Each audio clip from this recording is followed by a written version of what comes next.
আসসালামু আলাইকুম। সাউদার স্কুল থেকে আমরা এইমাত্র বাড়িতে পৌঁছালাম, আর স্কুল থেকেই আমরা ললি কিনে নিয়ে এসেছি। আমার আইসক্রিমটা একটু ভিন্ন কিনেছি। আমরা অনেক মজা করে খেয়েছি। আসার সময় যে মেন রোড পড়ে, সেই মেন রোডে নামতে হয় আমাদের, আর তারপর আমরা বাড়ির দিকে রওনা দিই। আর মেন রোডে নামার সাথে সাথে সজনে গাছ পড়ে। আমি কিছু ডাল সজনে গাছে থেকে কিছু পাতা শুদ্ধ ডাল ভেঙে নিয়ে এসেছি। এই যে একদম তরতাজা ডাল।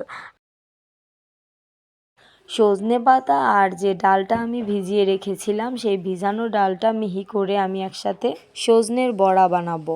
সজনের বড়াটা আমি কিন্তু স্কুল লাইফে আমার মার হাতে খেয়েছি, আর এই প্রথম আমি কিন্তু বানাচ্ছি।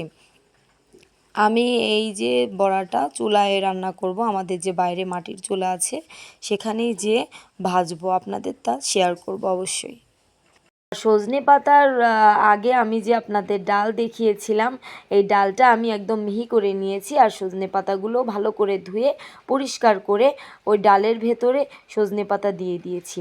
এর ভেতর আমি ইউজ করেছি পেঁয়াজ কুচি, আদা বাটা, রসুন বাটা, জিরা বাটা, একটু একটু করে লবণ পরিমাণ মতো, হলুদ পরিমাণ মতো। এখন ভালো করে মাখাতে হবে। এই মাখানো শেষ হলে আমি সোজা চলে গেলাম আমার রান্নাঘরে। আর আমার রান্নাঘরটা তো আপনারা সবাই জানেন মাটির। আমি কিন্তু মাটির রান্নাঘরেও মাঝে মাঝে রান্না করি। মাটির রান্নাঘরে যেয়ে সোজা খড়ি ধরিয়ে দিলাম।